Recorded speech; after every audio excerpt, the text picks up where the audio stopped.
Bonjour, bonsoir à tous, bonjour, bonsoir mes chers enfants, chers adolescents, chers amis internautes. Contente de vous avoir avec nous dans ce numéro de Boost 3 en vacances. Nous allons aborder un sujet fascinant, un sujet qui concerne chacun d'entre nous, quel que soit notre âge, quels que soient nos centres d'intérêt.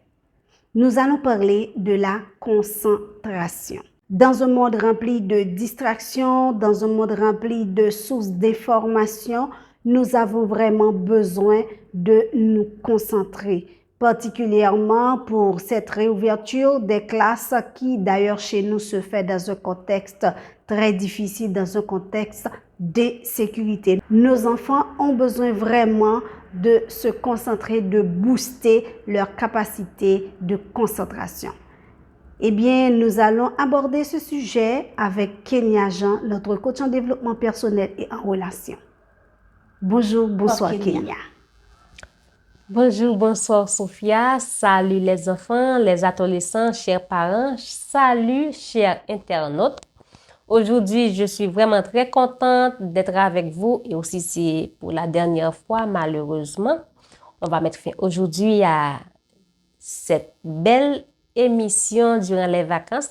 Mais en fait, je suis vraiment contente d'être ici pour vous parler de la concentration.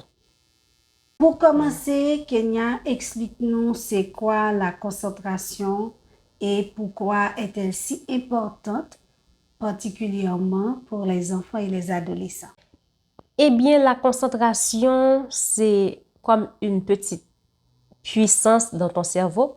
Donc, quand tu es concentré, cela veut dire que tu es capable de te fixer sur une seule chose à la fois.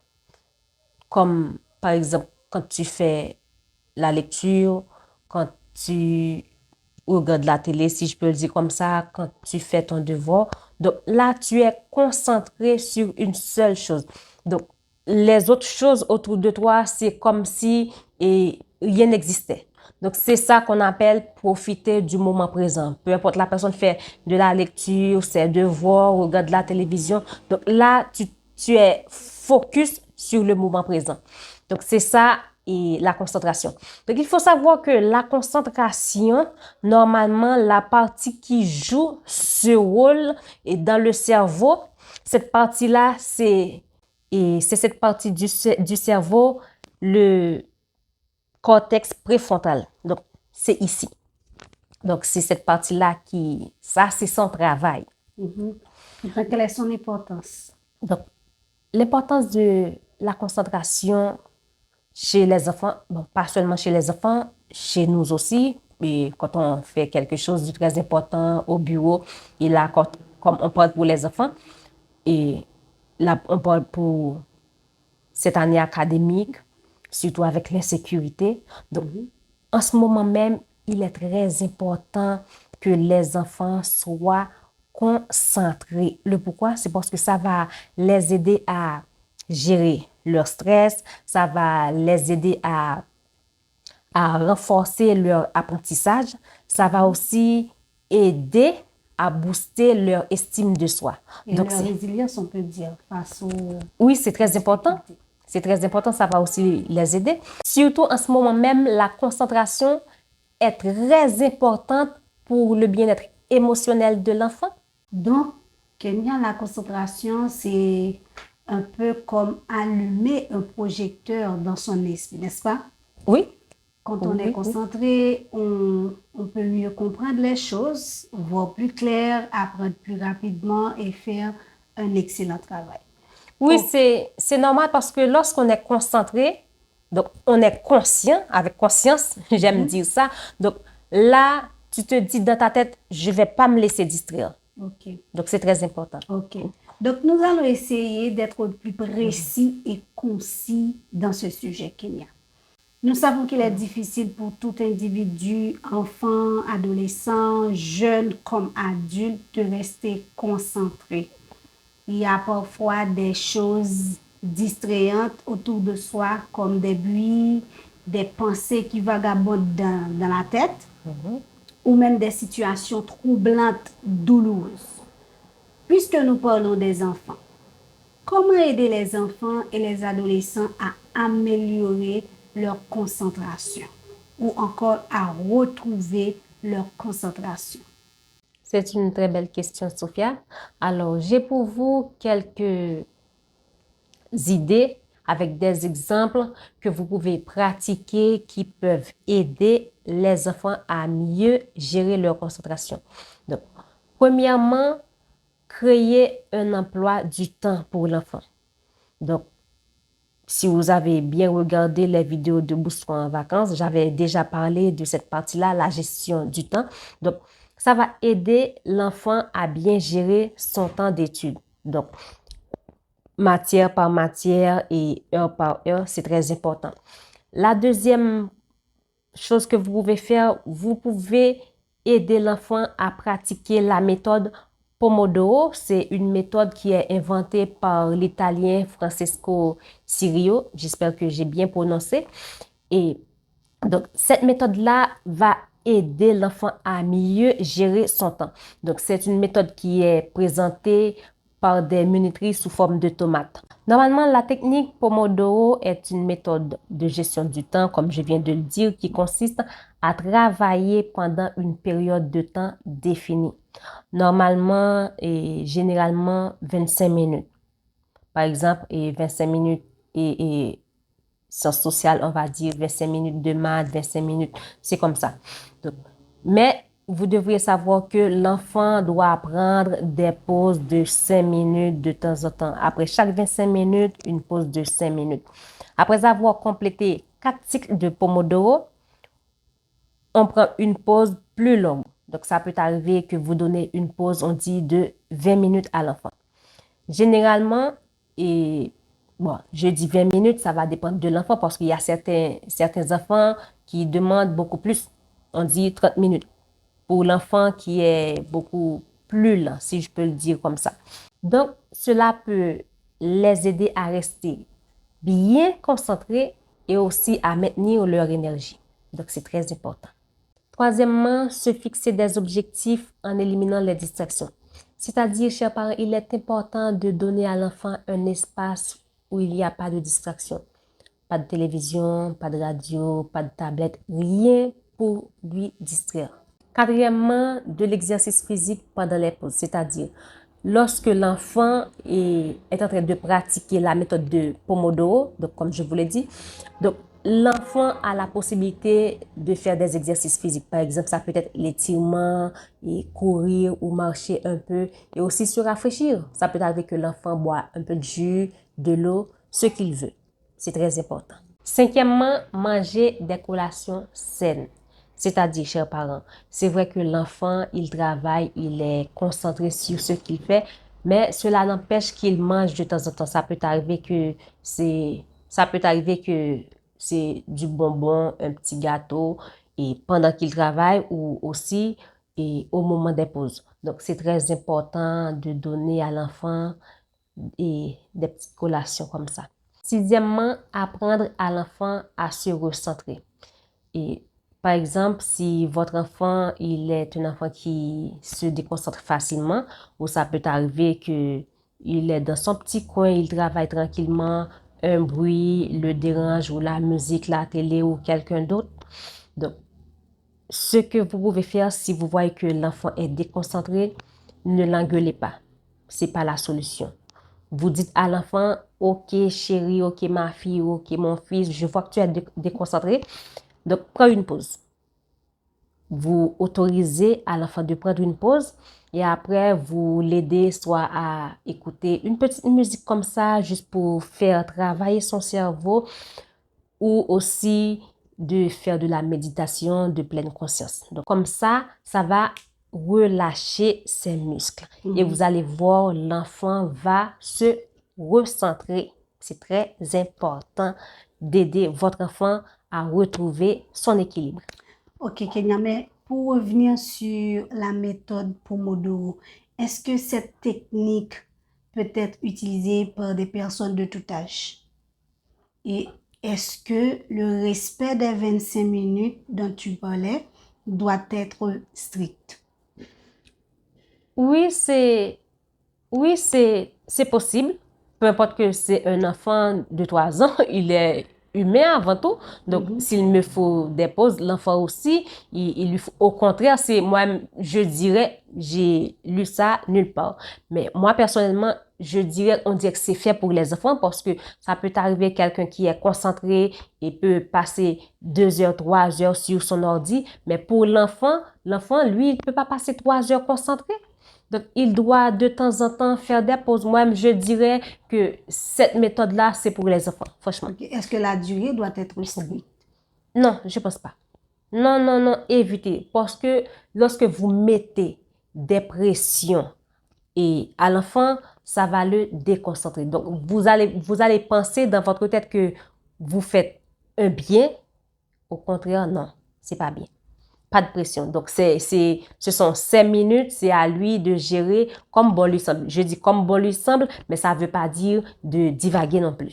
Donc, si je comprends bien, cette technique est conçue pour être flexible et adaptée en fonction des besoins de chacun.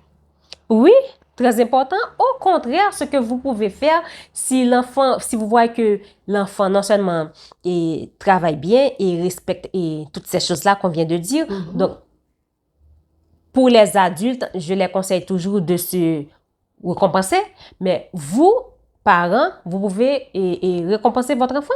Donc, vous lui donnez un petit bonbon, un petit gâteau, une crème à la glace. Donc, c'est très important. Vous pouvez imaginer des choses pour mettre votre enfant dans l'ambiance. Ok. C'est très important. Parce que Intéressant. là, vous voyez la situation, peu importe si c'est en Haïti, en France, whatever, et le monde est sans dessus dessous. Donc, avec toutes ces difficultés-là, les enfants ont besoin aussi un peu de distraction. Donc, c'est très important de les aider. Voilà. Maintenant, Kenya, nous sommes dans le contexte où des familles un peu partout dans le monde sont obligées de se déloger en raison d'insécurité ou toute autre raison, je peux dire, mais surtout en raison d'insécurité causée par des gangs armés, comme c'est le cas de certaines familles haïtiennes. Les enfants sont confrontés à des défis en termes de concentration.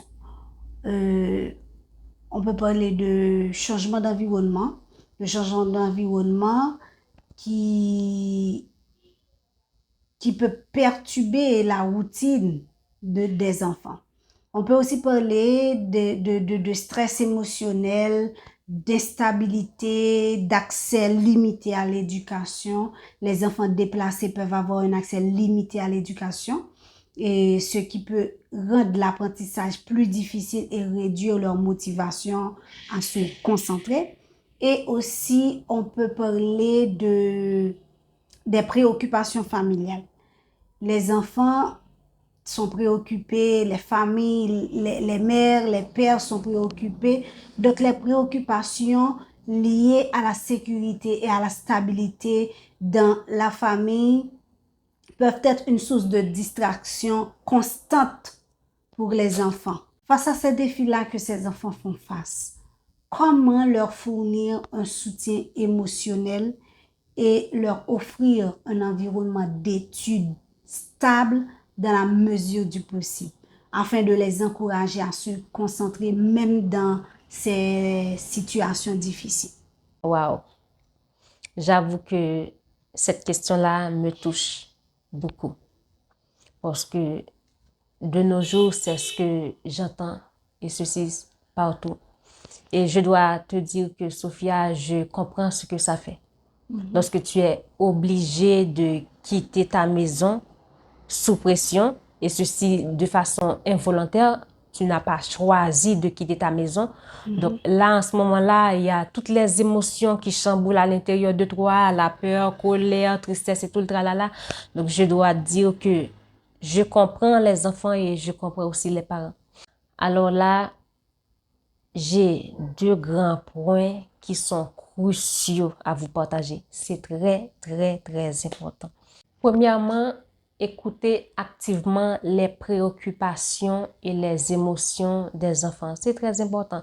Donc, quand l'enfant vient vous parler, ne le coupez pas. Écoutez ce qu'il a à dire. Ça peut arriver qu'il qu'il est en train de dégager, je sais pas, sa tristesse, sa peur. Donc, vous devriez savoir ce qui se passe à l'intérieur de l'enfant. S'il parle pas, vous n'allez rien savoir. Il va être traumatisé. Donc, c'est très important. Deuxième chose que vous pouvez faire, créer un environnement sécurisé pour votre enfant. Un environnement où il se sent en sécurité. C'est très, très, très important. Je vais vous dire quelque chose qui est très important, chers parents. Quand votre enfant vous dit qu'il a peur ou qu'il est triste, ne lui dites pas « n'aie pas peur ». C'est quelque chose de psychologique.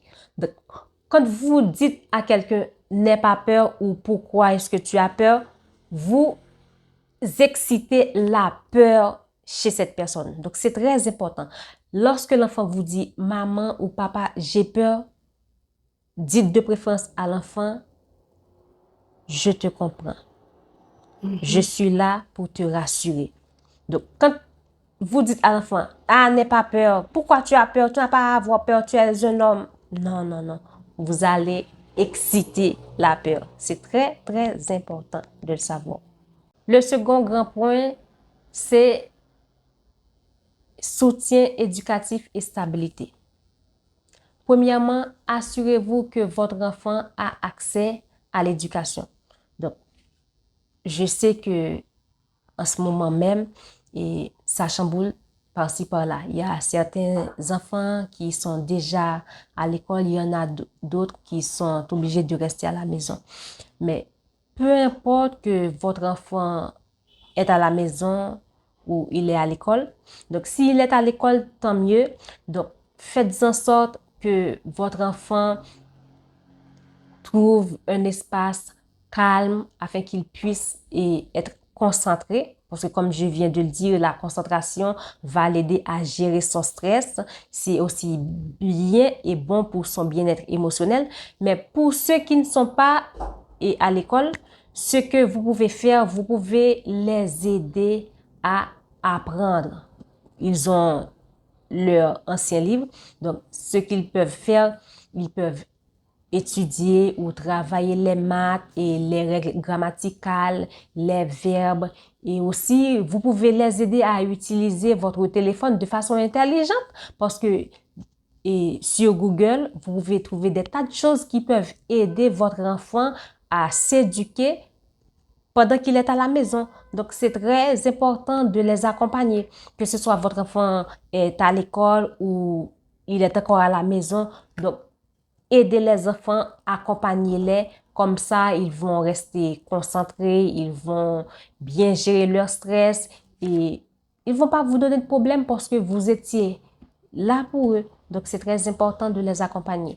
En mettant l'accent sur ces deux aspects, émotionnel et éducatif que je viens de vous partager, vous allez voir, vous allez être capable d'accompagner vos enfants, que ce soit sur le plan psychologique, émotionnel, physique aussi, c'est très important. Et vous allez voir, votre enfant va passer une excellente année. C'est vrai que il y a de l'insécurité, toutes ces choses-là. Mais si vous êtes là pour votre enfant, pour l'assurer, vous allez voir, votre enfant va passer une excellente année. Et c'est ce que je vous souhaite. De tout mon cœur, je souhaite que tous les enfants passent une très bonne année académique. C'est mon souhait pour vous. Donc, d'ici là, je mets fin à cette vidéo et c'est la dernière. Malheureusement, j'aurais bien aimé être avec vous mercredi prochain, mais c'est bien malheureux. Mais c'est pas fini. On va se retrouver l'année prochaine pour d'autres vidéos de Boost-toi en vacances. Alors, ne vous désabonnez pas. Je vous aime les enfants et chers parents. Je suis là pour vous. Vous pouvez toujours nous contacter en message privé sur Fureur des enfants. On est là pour vous servir. Je vous dis à la prochaine. Gros bisous à tous. C'est ici nous mettons fin à cette série de vidéos de Boost-toi en vacances. Vraiment, merci à vous tous. Merci à vous, chers enfants, chers adolescents, chers parents, d'avoir suivi cette série de vidéos de Booste-toi en vacances. S'il y a parmi vous qui n'avez pas encore regardé les vidéos de Booste-toi en vacances, nous avons posté 6 vidéos vraiment intéressantes, donc vous pouvez encore aller les regarder.